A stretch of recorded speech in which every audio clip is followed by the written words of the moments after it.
Hi everybody, I'm Ali. I'm Not a Blue on both Ravelry and Instagram. Recently I did a bit of an experiment comparing DPNs to Addi FlexiFlips and ChiaoGoo Twist Shorties circulars with sock knitting, and I thought I'd share that with you because I had a few things, neat observations I thought that I could pass along.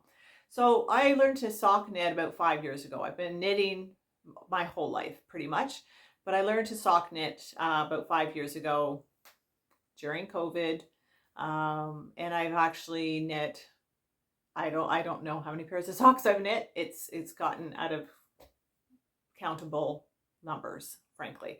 Both myself and my husband wear the socks all the time. I've knit them for friends, for family members. I've knit a lot of pairs of socks over the last 5 years. I've lost count. I don't have Ravelry pages for all of them because it's too much to do. It would be a very boring Ravelry page, I think. I do knit pattern socks and I enjoy that, but I actually do also knit a lot of vanilla socks because we just go through them and we just wear them so much that I'd prefer to wear out my vanilla socks than to wear out a really pretty cabled sock. So I do a bit of both. I've also done some test knitting recently, actually, sock knitting. So that's been really fun. Really fun process, and some lovely designs that I've had the opportunity to try out. So up to now, I've always used DPNs for sock knitting because that's what I had in 2020, right? So what I use is just these very basic metal needles. They're 8-inch long. They're a brand called Unique, extremely economical. These are available at Lens Mill store if you're in Southern Ontario like I am. Lens Mill is a chain of about 8 or 9 stores that are in smaller cities across Southern Ontario. Great store for economical needles and economical yarn and many other things. Then recently I moved, which I'll be sharing with you in an upcoming video. And I was able to get, now that I have an LYS, I was able to get some Addi FlexiFlips. And I got the 2mm US 0, which is the size I use for almost all my sock knitting. I just need to downsize always. So that's the size I use in DPNs. So I got the Addi FlexiFlips. And actually at the same time, because I needed them to complete actually a sweater, no, a t-shirt, I actually also got these ChiaoGoo Twist Shorties with the 2 and 3-inch needles and 3 different cable lengths. I actually needed to get that to do the sleeves because I always have to size down my needles. That's another story for another day. So once I got these, I thought, you know what I could do is let's try socks on all of these and compare them. So is it a good scientific experiment? No, it's not, because I've been knitting with DPNs for 5 years, so I'm biased. But I still thought it would be fun.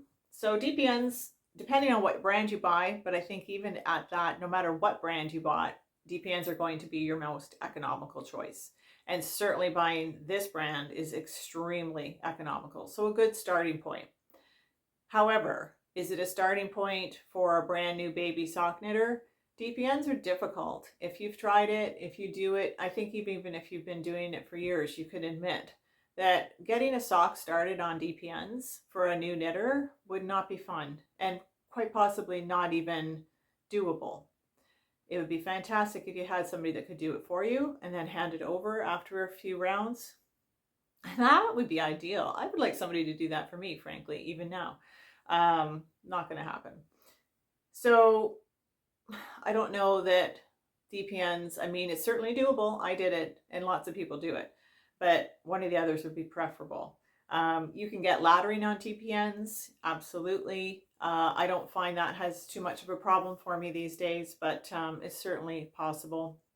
And I think it might depend on the knitter, it might depend on the yarn, it might depend on the pattern. I personally try to make sure that I never am starting a new DPN, you know, as you go around, starting with a purl stitch. Maybe that's just me, I don't know, but I find I can control the look of the knitting and make sure I'm getting a good product if I'm not starting with a purl stitch. I've done it, I do it, but I prefer not to. So depending on the details of the pattern, sometimes that might get difficult in terms of arranging your needles your stitches on your needles with DPNs. So pros and cons there. The Addi FlexiFlips, these are the shinier metal. I do find they're more slippery, probably just because I'm not used to them. Other people that use this sort of metal for a DPN aren't going to find any difference at all. There's two different ends on these, and I like this is not working too well, I like the pointier end.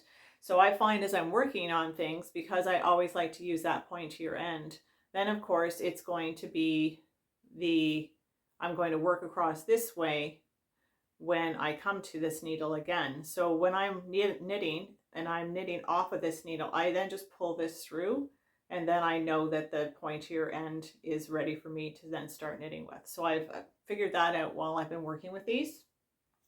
The Addis are really good for travel. Look at this, like they're way more not dangerous. That's not an expression. I find sometimes my DPNs in a bag, in my luggage, or in the car can be a little bit dangerous, frankly. I've hurt myself and others have hurt themselves on my knitting bag because of the DPN sticking out. So I definitely think this is a massive advantage if you want to travel with your Addis. You just, because they fold so nicely, roll up your knitting around them. So they're definitely an advantage that way. They are expensive though. If you needed to buy more than one set, if you needed multiple sizes, that's getting pretty pricey. So that's definitely something to think about. You're gonna possibly have a chance for laddering with Addis, but I guess in fewer spots. I don't think, I'm just looking here, I've just started this is the very first time, and I don't see any laddering actually at the ends between. So I think they're going to be fine that way. Anything's possible, again, as they say, due to pattern, that sort of thing. So getting on to the ChiaoGoos, I tried both of the 2-inch and 3-inch tips with a 5-inch cable, is what I tried with these particular socks. I thought this would be fantastic. I thought I would love it. And I thought, oh, you're not having to change needles, you just keep going. Of course, you're going to have to add a beginning around marker. That's fine. But I found it actually very tricky because I am a thrower. I'm an English style knitter. I believe that's what it's called. To me, it's just, that's what I am. I'm a thrower. And I was trying to do that. I could sort of do it on the 3-inch, but not on the 2-inch at all.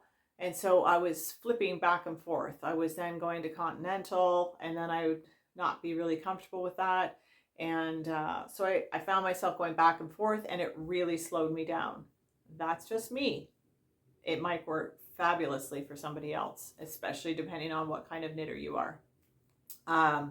So a little bit longer cable, maybe I would have been able to make it work a little bit better, be a bit more comfortable. But certainly when I went down to the 2-inch and it became a shorter cable, I really slowed down, and it was really a challenge. So certainly nice sharp tips on them. Certainly a great place to start, I would think, with a new baby sock knitter, because you're not having to handle all kinds of different needles. You've got one thing to worry about. If you actually had the opportunity to own this as a new sock knitter, fantastic. Probably be, I guess, the easiest place to start. But I don't know. It's a very expensive option, of course. So that's my comparison for you. I did not try Magic Loop, and I will not try Magic Loop. I'm very opposed to Magic Loop, just because I can't get my head around it. I just don't want to try it. I don't like the thought of it. I think I would really have laddering with it. I've heard so many people talk about how what they do to avoid laddering with Magic Loop, and I'm just, I'm happy. I'm happy knitting socks without it. So I'm not going to try it. But obviously for yourself, if you have the tools and the opportunity, you can try Magic Loop as well. just before I go, you're probably wondering what I'm wearing. I'll just lift up a little bit. This says, "It takes balls to knit," and we all know it.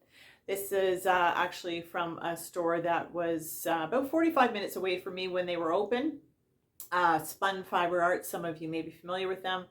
They have now closed the shop, probably a couple of years ago now. I used to order from them, and I went down a couple of times, but I ordered during COVID, did the old stand at the door, got my order sort of thing, and I also purchased from them several times, had them, send me yarn.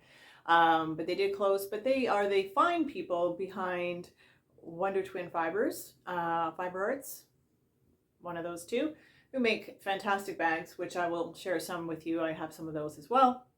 In future episodes, I'll share some of those with you. So this is actually maybe a collector's item because the store's closed. Anyway, this is what we wear in the summertime. Thanks for joining me today. Hopefully that was a little bit of information for you. If you were considering one or more of those, just wanted to share what I've found. And I'll be sock knitting away on an upcoming little trip.